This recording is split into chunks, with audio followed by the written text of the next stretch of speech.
And we are back working on our tugboat, another update here. We've got the red put on the bottom.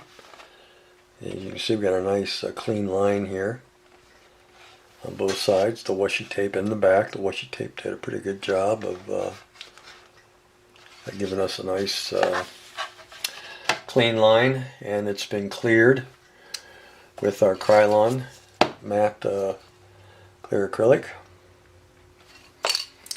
Color is Christmas red. It's a deco art color, and it looks like really bright on camera, well, at least in the viewfinder, but it's really not that bright of a red.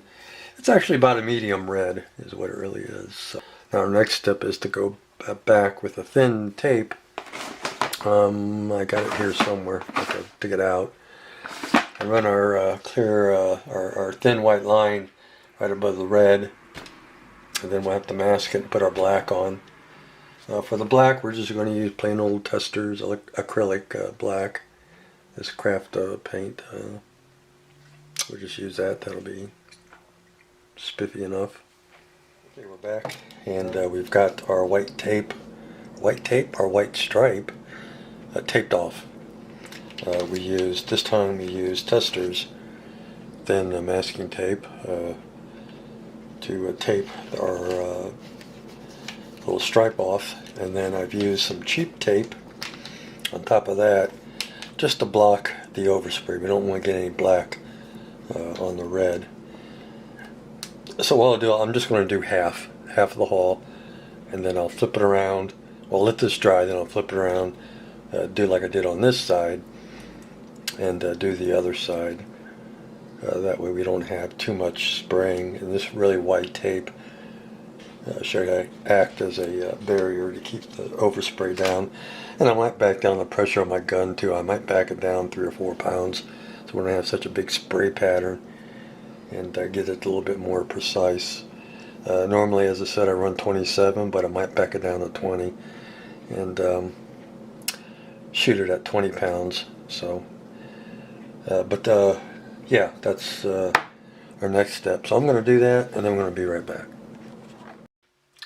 Alright, we're back, and we got the black on the hull, and it came out pretty good. You can see it here, both sides. I think it came out kind of spiffy.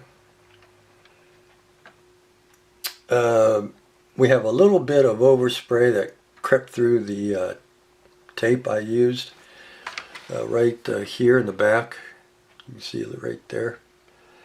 But I'm not going to worry about it, because once the boat is upright, you're not going to see this. It's not worth dicking around with, so I'm just going to leave it alone.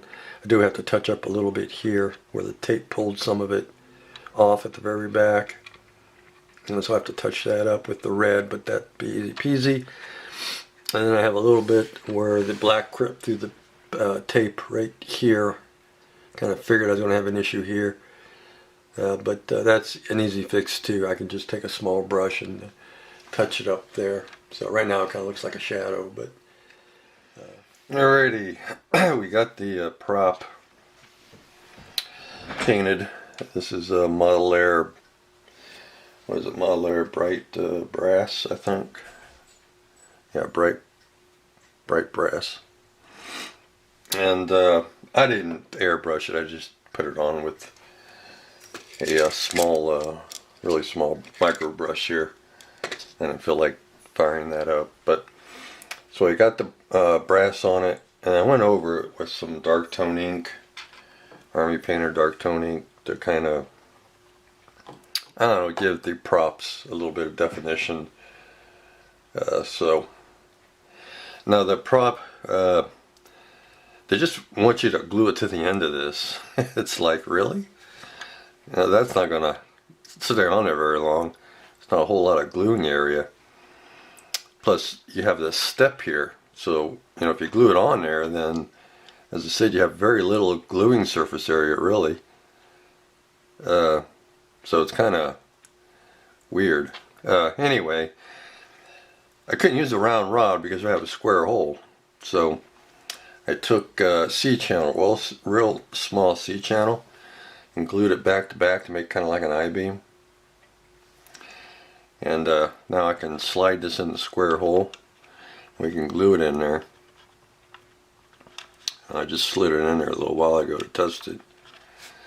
And now we don't have to worry about the prop coming off all the time. We'll have a nice support. And we can glue it from the inside too. We can throw some glue in there and give it some support. So I think that's much better than just sticking onto the end of it. And then the rudder we got painted. The rudder, I kind of followed the pattern of the hull, just to, I don't know, just to have it look kind of matching. I could have just did the rudder as one color, but I went with two colors to match the hull. I just eyeballed it. I didn't do any kind of measuring on the rudder. It's just like, well, I ran a piece of tape over to here to here. It's like, okay, that's about right. So. Yeah, not very accurate, but it's close enough. I don't care. Doesn't have to be perfect for the rudder. And then this bar gets mounted up there to kind of trap it in there, and then you'll have a working rudder. So I'm going to glue all that together, and then we'll finally have, I think the hull will be finished. That's step number 1. And then we'll start working on the decks, the deck. The main deck, as far as painting it. I'll probably go with like a light gray, I guess. I don't know.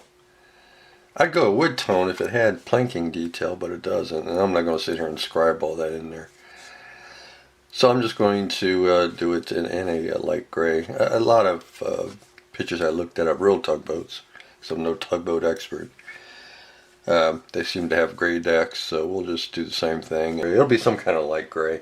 I don't know whatever the hell I have.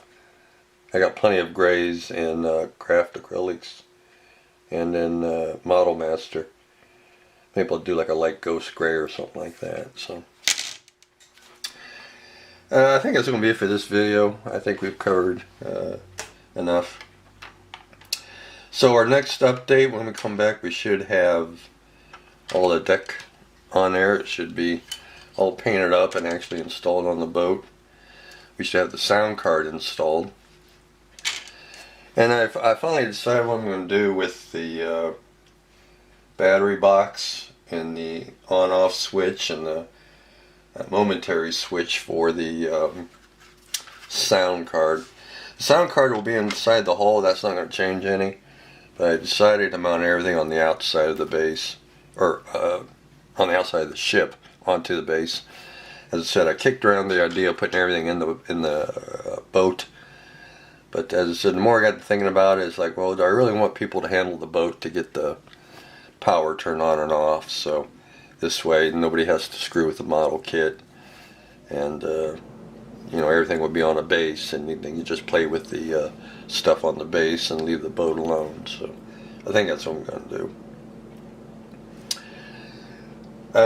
Alright, that's it. Take care. We will see you in our next update.